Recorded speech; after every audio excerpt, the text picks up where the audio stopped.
નમસ્કાર વિદ્યાર્થી મિત્રો, આપણે ધોરણ 9ની વાર્ષિક પરીક્ષા માટે આ વિડીયોમાં સામાજિક વિજ્ઞાનનું પ્રશ્નપત્રના આઈએમપી પ્રશ્નો જોઈશું, જે નવા પેપર સ્ટાઇલ પ્રમાણે છે. તો વિભાગ એના પ્રશ્નો આપણે પ્રથમ જોયા હતા. હવે વિભાગ બીથી ડી સુધીના પ્રશ્નો જોઈશું. વિભાગ બીમાં પ્રથમ પ્રશ્ન છે, યુરોપિયન પ્રજાને પૂર્વના દેશોમાંથી મળતી ચીજ વસ્તુઓ સાથે બંધ થઈ. તો આ ખૂબ જ આઈએમપી એવા પ્રશ્નો છે, જે પરીક્ષામાં પૂછાઈ શકે તેમ છે. ત્યારબાદ બીજો પ્રશ્ન છે, કારણ આપો. વેલેસ્લીએ સહાયકારી યોજના અમલમાં મૂકી. ત્રીજો પ્રશ્ન, કારણ આપો. ડેલહાઉસીએ ખાલસા નીતિ અમલમાં મૂકી. 4. બક્સરનું યુદ્ધ ક્યારે અને કોની વચ્ચે થયું, તેનું શું પરિણામ આવ્યું? 5. નિયામક ધારાની મુખ્ય જોગવાઈઓ શી હતી? 6. પ્લાસીનું યુદ્ધ ક્યારે અને કોની વચ્ચે થયું, તેનું શું પરિણામ આવ્યું? ત્યારબાદ બીજા પ્રકારના આઈએમપી પ્રશ્નો છે, વિધાનોના કારણો આપો. પ્રથમ પ્રશ્ન, વસેલ્સની સંધિ જર્મની માટે અન્યાયી હતી. ત્યારબાદ બીજો પ્રશ્ન, 22 જાન્યુઆરી 1905ના દિવસને રશિયાનો લોહિયાળ રવિવાર તરીકે ઓળખવામાં આવે છે. 3. પ્રથમ વિશ્વયુદ્ધ પછી યુરોપીય સમાજમાં સ્ત્રીઓ જાગૃત બની. 4. પ્રથમ વિશ્વયુદ્ધ પછી રાષ્ટ્રસંઘની સ્થાપના કરવામાં આવી. 5. ફ્રેન્કફર્ટની સંધિ જ પ્રથમ વિશ્વયુદ્ધનું મુખ્ય કારણ હતું. 6. અમેરિકામાં પ્રથમ વિશ્વયુદ્ધમાં મિત્ર રાષ્ટ્રોના પક્ષે જોડાયું. 7. જર્મની અને ઇંગ્લેન્ડ વચ્ચે તીવ્ર આર્થિક સ્પર્ધા થઈ. ત્યારબાદ છે, નીચેના વ્યક્તિઓનો પરિચય 15 થી 20 શબ્દોમાં લખો. પ્રથમ વ્યક્તિ છે ખુદીરામ બોઝ. બીજા નંબર છે વીર સાવરકર. 3 છે રોશનસિંહ. 4 મદનલાલ ઢીંગરા. 5 ચંદ્રશેખર આઝાદ. 6 જનરલ ડાયર. 7 સુખદેવ થાપર. 8 અશફાક ઉલ્લા ખાં. 9 સરદાર ભગતસિંહ. 10 ચિત્તરંજન દાસ મુનશી. 11 મંગલ પાંડે. 12 અરવિંદ ઘોષ. 13 શ્યામજી કૃષ્ણ વર્મા. 14 મેડમ ભીખાઈજી કામા. તો ખૂબ જ આઈએમપી એવા પ્રશ્નો હતા. ત્યારબાદ આગળ જોઈએ. પ્રથમ પ્રશ્ન છે, સંયુક્ત રાષ્ટ્રોની સ્થાપનાએ નવા વિશ્વનો પાયો નાખ્યો છે, કારણ આપો. 2 પંડિત જવાહરલાલ નહેરુ બિનજોડાણની નીતિ વિશે શું માનતા હતા? 3 બિનજોડાણની નીતિનો અર્થ સમજાવો. 4 ભારત અને રશિયા વચ્ચેના સંબંધોની સંક્ષેપમાં ચર્ચા કરો. 5 દ્વિતીય વિશ્વયુદ્ધ પછી મહાસત્તાઓ વચ્ચેના સંબંધો સાથે તણાવપૂર્ણ બન્યા. 6 પરમાણુ બિન પ્રસાર સંધિ એટલે શું? ભારતે તેના પર કેમ હસ્તાક્ષર કર્યા? તો ખૂબ જ આઈએમપી એવા પ્રશ્નો હતા. ત્યારબાદ ખૂબ જ મહત્ત્વના પ્રશ્નો હવે આવે છે, પારિભાષિક શબ્દો સમજાવો. પ્રથમ શબ્દ છે પ્રજાસત્તાક. બીજું છે સંયુક્ત યાદી. 3 છે લોકશાહી. 4 બિન સાંપ્રદાયિકતા. 5 બેવડું નાગરિકત્વ. 6 સાર્વભૌમ. 7 શેષ સત્તા. 8 કેન્દ્ર યાદી. 9 સંસદીય પદ્ધતિ. 10 જવાબદાર સરકાર. 11 છે સમાજવાદ અને 12 છે બંધારણ. તો ખૂબ જ આઈએમપી એવા પ્રશ્નો હતા. ત્યારબાદ આગળના છે, પ્રથમ છે, જો ભારતના દરેક નાગરિકને બંધારણ દ્વારા મૂળભૂત અધિકારો અપાયા ન હોત તો? 2 જો ભારતના દરેક નાગરિકને આધાર કાર્ડ અપાયા ન હોત તો? 3 તમારી સોસાયટીમાં રહેતી વ્યક્તિ તમારા પિતાને મારવાની વારંવાર ધમકીઓ આપ્યા કરે છે, તો તમે તમારા પિતાને એ વ્યક્તિથી બચાવવા શું કરશો? ત્યારબાદ આગળનો પ્રશ્ન છે, જો નાગરિકો દ્વિચક્રી વાહન ચલાવતી વખતે હેલ્મેટ ન પહેરે અથવા ચાલુ વાહને મોબાઈલ પર વાત કરે તો? 5 જો કાર ચાલકો ડ્રાઇવિંગ કરતી વખતે સીટ બેલ્ટ ન પહેરે તો? 6 જો નાગરિકો પાન મસાલા ખાઈને રસ્તા પર અને સીડીઓમાં ગમે ત્યાં થૂકે તો? તો આ બીજા કેટલાક અગત્યના પ્રશ્નો જોઈએ. તો પ્રથમ પ્રશ્ન છે, સર્વોચ્ચ અદાલતના ન્યાયાધીશોની નિમણૂકની લાયકાતો જણાવો. 2 મહાભિયોગની કાર્યવાહી સમજાવો. 3 ન્યાયતંત્ર લોકશાહીની આધારશિલા છે, કારણ આપો. 4 લોક અદાલતો આકર્ષણોનું કેન્દ્ર બની છે, કારણ આપો. 5 સર્વોચ્ચ અદાલત નજીરી અદાલત ગણાય છે? કારણ આપો. 6. વડી અદાલત કડીરૂપ સ્થાન ધરાવે છે? કારણ આપો. ત્યારબાદ છે નીચે આપેલા ભૌગોલિક પારિભાષિક શબ્દોની 15થી 20 શબ્દોમાં ઓળખ આપો. પ્રથમ છે ઉત્તર સરકારનું મેદાન, 2 છે ખનિજ, 3 છે બાંગર, 4 દૂન, 5 છે નિક્ષેપણ, 6 છે જમીન, 7 છે તરાઈ, 8 અગ્નિકૃત ખડક, 9 એટોલ, 10 છે મલબાર તટ, 11 છે ખદર, 12 છે રેગોલિથ અને 13 છે ખડક. તો જે ખડક અને જમીન ત્યારબાદ અગ્નિકૃત ખડક તે ખૂબ જ આઈએમપી પ્રશ્નો છે. ત્યારબાદ છે નર્મદા બેસિન વિશે ટૂંકમાં માહિતી આપો. 2 જળ પ્રદૂષણ અટકાવવાના ઉપાયો જણાવો.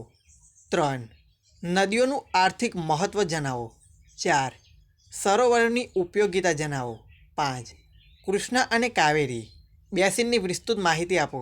6 હિમાલયની નદીઓ સાથી 12 માસ પાણીથી ભરપૂર રહે છે. ત્યારબાદ પ્રથમ પ્રશ્ન છે પૃથ્વીની આકૃતિ દોરી તેના પર નીચેના સ્થાનો દર્શાવો. 1 છે કર્કવૃત્ત, 2 છે વિષુવવૃત્ત. ત્યારબાદ બીજો પ્રશ્ન છે ભારતનું ઋતુચક્ર દોરો.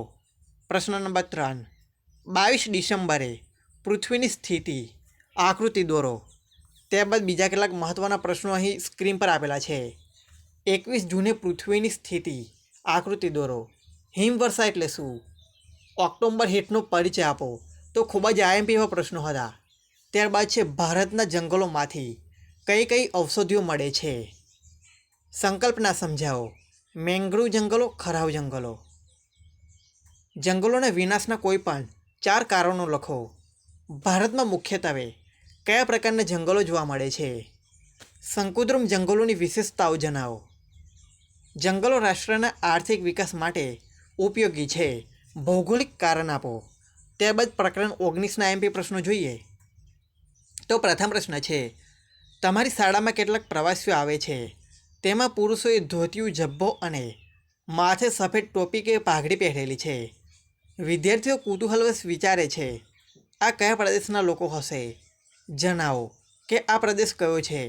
તેના પહેરવેશ, રહેઠાણ અને ભાષા વિશે જાણકારી આપો. ત્યારબાદ બીજો પ્રશ્ન રાજસ્થાનના બાળકો સ્ટેચ્યુ ઓફ યુનિટીના પ્રવાસે આવ્યા હતા. તેઓએ બગીચામાં નાસ્તો કરતા કેટલાક બાળકોને જોયા. તેમના નાસ્તાના ડબ્બામાં ગાંઠિયા, ઢેપલા, સુખડી હતી. તો તે લોકો કયા રાજ્યના હશે તે કહો. ત્યારબાદ ત્રીજો પ્રશ્ન નીલમે ડાકોરમાં આવેલા પ્રવાસીઓને આ પ્રમાણેનો પોશાકમાં જોયા. તેમને સામાન્ય રીતે પુરુષોએ ધોતિયું, અંગરખું તથા રંગબેરંગી પાઘડી પહેરી છે તથા સ્ત્રીઓએ ઘેરવાળો ચણિયો, કબજો અને ઓઢણી ઓઢી છે. કહો કે આ કયા રાજ્યના લોકો હશે? તેમના તહેવારો અને લોકનૃત્યો જણાવો. ત્યારબાદ ચોથો પ્રશ્ન શ્યામ તેના મમ્મી પપ્પા સાથે એક સાંજે રેસ્ટોરન્ટમાં જમવા ગયો. તેના પપ્પાએ જમવાનું મંગાવ્યું ત્યારે જમવામાં ઘઉંમાંથી બનાવેલી તંદૂરી રોટી આવી. શ્યામ વિચારે છે કે આપણા દેશના કયા રાજ્યમાં લોકો ખોરાકમાં તંદૂરી રોટીનો ઉપયોગ કરતા હશે? એ રાજ્યના લોકોનો ખોરાક અને પોશાક જણાવો. ત્યારબાદ પાંચમો પ્રશ્ન યશના માસી શારદાબહેન અને તેના માસા દિવાળી મનાવવા તેને ઘેર આવ્યા હતા. શારદાબહેને રસગુલ્લાનો ડબ્બો યશને આપતા કહ્યું, બેટા આ અમારે ત્યાંની પ્રિય મીઠાઈ છે.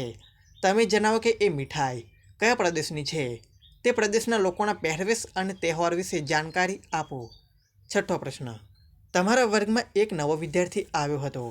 તે તમારી સાથે પાટલી પર બેઠો. શરૂઆતમાં તે તમારી સાથે મરાઠી ભાષામાં બોલવા લાગ્યો. તમે જણાવો કે તે કયા રાજ્યમાંથી આવ્યો છે? એ રાજ્યના લોકોનો પહેરવેશ કેવો હશે? તે કયો તહેવાર ભવ્ય રીતે ઉજવવામાં આવે છે? પ્રશ્ન 7 ઉત્તર ભારતના લોકોનો ખોરાક શું છે? 8 પશ્ચિમ ભારતના રહેઠાણો કેવા હોય છે? 9 પશ્ચિમ ભારતના તહેવારો, ઉત્સવો જણાવો. 10 ઉત્તર ભારતના રહેઠાણો કેવા હોય છે? 11 ઉત્તર ભારતમાં કઈ કઈ ભાષાઓ બોલાય છે? 12 બિહારની મુખ્ય ભાષા તથા બોલીઓ જણાવો. તો વિભાગ બીના ખૂબ જ આઈએમપી પ્રશ્નો હતા. એ પ્રશ્નો હતા તેમાંથી બહારનો કોઈ પ્રશ્ન પ્રશ્નપત્રમાં નહીં આવે, એમાંથી જ પૂછાશે. ત્યારબાદ વિભાગ સીના પ્રશ્નો જોઈએ. પ્રથમ પ્રશ્ન છે, ટૂંક નોંધ લખો. સંયુક્ત રાષ્ટ્રોની સામાન્ય સભા. 2. દ્વિતીય વિશ્વયુદ્ધની રૂપરેખા. 3. વૈશ્વિક મહામંદી 1929-1932ના ઉદ્ભવની અસરો. 4. સંયુક્ત રાષ્ટ્રોની સલામતી સમિતિ. 5. આંતરરાષ્ટ્રીય અદાલત. 6. સંયુક્ત રાષ્ટ્રોના અંગ તરીકે આર્થિક સામાજિક સમિતિની સમજ આપો. ત્યારબાદ છે ટૂંક નોંધ લખો. જલિયાવાલા બાગનો હત્યાકાંડ તો ખૂબ જ આઈએમપી પ્રશ્ન છે. આંદોલનની રૂપરેખા સમજાવો. વિદેશોમાં ક્રાંતિકારી ચળવળ. સ્વદેશી ચળવળના કેવા પરિણામો આવ્યા. 5. Rowlatt act. 6. સ્વરાજ્ય પક્ષ. ત્યારબાદ છે આઝાદ હિન્દ ફૌજે ભારતની સ્વાતંત્ર્ય લડતમાં શું ફાળો આપ્યો. 2. સુભાષચંદ્ર બોઝ. ત્યારબાદ આગળની ટૂંક નોંધો જોઈએ તો ત્રીજો પ્રશ્ન છે, ગાંધીજીએ ભારતના ભાગલાનો કેમ સ્વીકાર કર્યો. 4. કયા સંજોગોમાં પૂર્ણ સ્વરાજ્યની માંગણી કરવામાં આવી. 5. દાંડીકૂચ ટૂંક નોંધ લખો. ત્યારબાદ છે સાયમન કમિશન. ભારતના ભાગલાને પરિણામે ભારતને કઈ કઈ મુખ્ય સમસ્યાઓ હલ કરવાની હતી. 8. ટૂંક નોંધ લખો. હિન્દ સ્વાતંત્ર્ય ધારો 1947. ત્યારબાદ આગળના પ્રશ્નો જોઈએ. પ્રથમ પ્રશ્ન છે, ટૂંક નોંધ લખો. રાજ્યસભાની ઉપયોગિતા અને મર્યાદા. રાજ્યસભાના સભ્યોની પસંદગી કઈ રીતે થાય છે. અંદાજપત્ર. રાજ્યની વિધાનસભાની કારોબારી વિષયક સત્તાઓ. રાષ્ટ્રપ્રમુખની ધારાકીય સત્તાઓ અને વહીવટી સત્તાઓ. રાજ્યની વિધાનસભાના ધારાકીય કાર્યો વિશે ટૂંક નોંધ લખો. સ્થાનિક સ્વશાસનની સંસ્થાઓ વિશે જણાવો. ટૂંક નોંધ લખો. ઉપરાષ્ટ્રપતિ. ત્યારબાદ પ્રશ્ન છે, જંગલ વિનાશની અસરો કઈ કઈ છે. જંગલોના વિનાશના કારણો કયા કયા છે. 3. ભારતમાં વૈવિધ્યસભર કુદરતી વનસ્પતિ શા માટે જોવા મળે છે. જંગલોની વન્ય પેદાશો સંદર્ભે ઉપયોગિતા જણાવો. 5. જંગલોના જતન માટેના ઉપાયો જણાવો. 6. જંગલોની પર્યાવરણીય ઉપયોગિતા મહત્ત્વ જણાવો.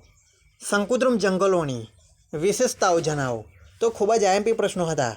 ત્યારબાદ બીજા કેટલાક જોઈએ પ્રશ્નો. તો વન્યજીવોના સંરક્ષણ માટેના કોઈપણ 6 ઉપાયો જણાવો. વન્યજીવો આજે સંકટમાં છે, આ વિધાન સમજાવો. ભારતના વન્યજીવોની માહિતી આપો. વન્યજીવ સંરક્ષણ માટેની વિવિધ પરિયોજનાઓની વિગતો ટૂંકમાં આપો.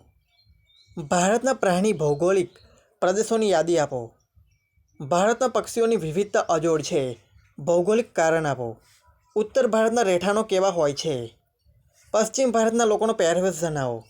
ચિત્ર ઓળખીને તેના તહેવારો, ઉત્સવો અને મેળા વિશે જણાવો. તો અહીં પ્રથમ ચિત્ર આપેલું છે. ચિત્ર ઓળખીને તેના તહેવારો, ઉત્સવો અને મેળા વિશે જણાવો. તો અહીં ચિત્ર આપેલું છે. ચિત્રના આધારે માહિતી આપવાની રહેશે. ત્યારબાદ ચોથો પ્રશ્ન, ચિત્ર ઓળખીને તેના તહેવારો, ઉત્સવો અને મેળા વિશે જણાવો. તો ચિત્ર અહીં સ્ક્રીન પર આપેલું છે. ત્યારબાદ આ રીતે બીજું ચિત્ર અહીં જોઈ શકાય છે. ચિત્રને ઓળખી તે પ્રદેશની ભાષા, તહેવારો, ઉત્સવો વિશે લખો. ત્યારબાદ આપણે આગળ જોઈએ તો અહીં 6થા નંબરનું ચિત્ર છે. ચિત્રને ઓળખી તે પ્રદેશના ખોરાક અને પહેરવેશ વિશે જણાવો. તો વિભાગ સીના ખૂબ જ આઈએમપી પ્રશ્નો આપણે જોયા. ત્યારબાદ જોઈએ વિભાગ ડી. તો વિભાગ ડીના આઈએમપી પ્રશ્નો જોઈએ. અહીં સ્ક્રીન પર પ્રથમ પ્રશ્ન છે, નાટો, સિયાટો અને વોસો લશ્કરી જૂથો વિશે માહિતી આપો. બીજું છે, ટૂંક નોંધ લખો. સશસ્ત્રીય અને નિશસ્ત્રીકરણ. શસ્ત્રીકરણ અને નિશસ્ત્રીકરણ. ત્રીજું, સંયુક્ત રાષ્ટ્ર સંઘના હેતુઓ જણાવો. ટૂંક નોંધ લખો. સોવિયત યુનિયનનું વિઘટન. 5. ઠંડા યુદ્ધના પરિણામોની સંક્ષેપમાં ચર્ચા કરો. 6. જર્મનીના ભાંગલા અને એકીકરણ વિશે ટૂંકમાં જણાવો. 7. ભારત અને USA વચ્ચેના સંબંધોની સંક્ષેપમાં ચર્ચા કરો. 1.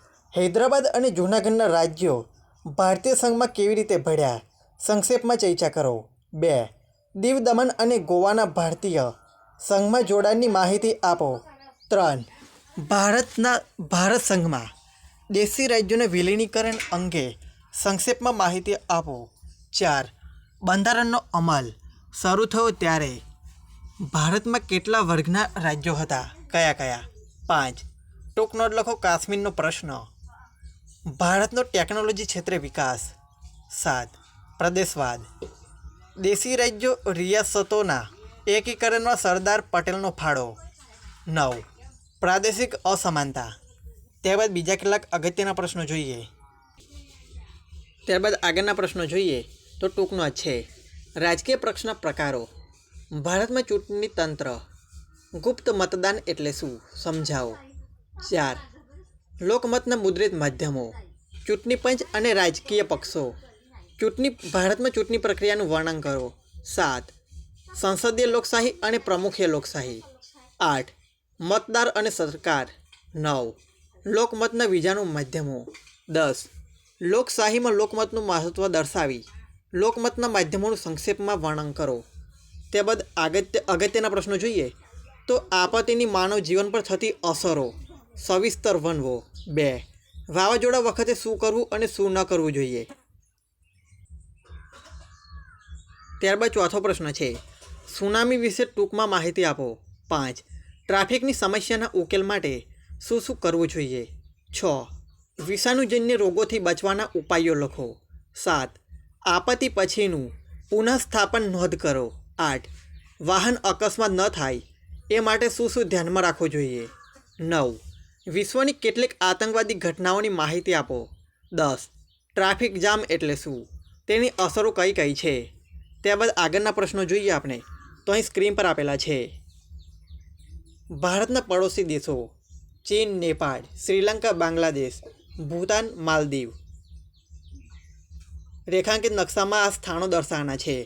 ત્યારબાદ છે હિન્દ મહાસાગર, બંગાળાની ખાડી, અરબ સાગર, દીવ, પોર્ટ બ્લેર, દિલ્હી કવરતી.